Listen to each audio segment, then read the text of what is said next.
তো আমি এই মুহূর্তে রয়েছি কলকাতা স্টেশনে। কাশ্মীরে পেহেলগাঁওতে হামলার মাঝখানে আমাদের এই জার্নি আজকে, যেটা খুব এক্সাইটেড হতে চলেছে আমার মতে। বাকি লোকজন সবাই এক এক করে আসছে। আর এখানে জয় হিন্দ। তো এটা হচ্ছে আমাদের ট্রেন, গরিব রথ ট্রেনটার নাম। তো গরিবের জন্য কিনা জানি না, কারণ দাম তো বেশ ভালোই নিল।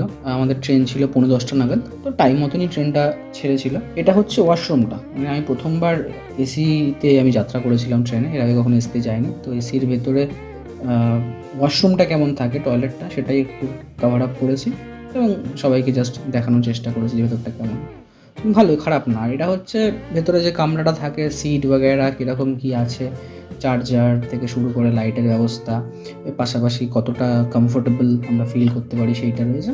মোটামুটি ভালো, খারাপ না। শোয়ার জন্য পিলো, গায়ে দেওয়ার চাদর, পিলো কভার দিয়েছিল। আমি প্রথমবার যেহেতু এসি ট্রেনে ট্রাভেল করছি আর কি, এসি কামরাতে, সুতরাং আমার কাছে এটা খুব এক্সাইটিং ছিল। তো তারপর তো ঘুমিয়ে পড়েছি রাত্রিবেলায়। সকাল হলো, দেখলাম এরকম সুন্দর দৃশ্য। মানে আমি যতবারই নর্থ বেঙ্গল ট্রাভেল করেছি, সেটা আমার প্রফেশনাল কাজে হোক বা পার্সোনাল কাজে হোক, ততবারই আমার এত সুন্দর লেগেছে এই ভিউজগুলো। আমি বলছি না যে আশেপাশে অন্য জায়গায় ভিউজ খারাপ। ট্রেনে ট্রাভেল করলে ট্রেন থেকে যে দৃশ্যগুলো দেখা যায় সেগুলো অসাধারণ, কিন্তু নর্থ বেঙ্গলের স্পেসিফিক্যালি কিছু কিছু জায়গা আছে, এত সুন্দর লাগে না দৃশ্যগুলো, মনে হয় যেন পুরোটাকেই জাস্ট কভার আপ করে রাখি।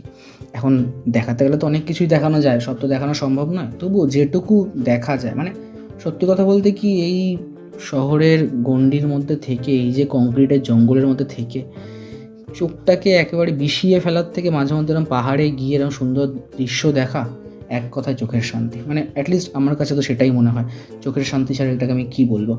যাই হোক, এরকমভাবে বিভিন্ন দৃশ্য দেখতে দেখতে, নিজেদের মধ্যে আড্ডা গল্প করতে করতে আমরা প্রায় পৌঁছে গেছি আমাদের গন্তব্যস্থলে, দ্যাট ইজ এনজিপি স্টেশন। তো এই হচ্ছে স্টেশন। মোটামুটি টাইম অনুযায়ী ট্রেনটা প্রবেশ করেছিল, খুব একটা দেরি করেনি, অন টাইমেই ছিল। তো ইউ ক্যান সি এনজিপি, যারা গেছো তারা তো জানোই, আমি জাস্ট একটু কভার আপ করে দেখিয়ে দিলাম যে কেমন হয় আর কি, জাস্ট দ্যাটস ইট। এটা হচ্ছে নয়া পার্কিং, যেখান থেকেই মেইনলি সব গাড়িগুলো ছাড়ে আর কি। মানে ধরুন হোমস্টে যদি গাড়ি বুক করা থাকে তাহলে এখানে এসে দাঁড়ায়, এখান থেকে প্যাসেঞ্জার তোলে। এছাড়াও যদি টোটো করে বাস স্ট্যান্ড যেতে চান অথবা যদি শেয়ার কারে যাওয়া, সব কিছুই এখান থেকে হয়। এই নয়া স্ট্যান্ড থেকে সব কিছু হয়। তো জাস্ট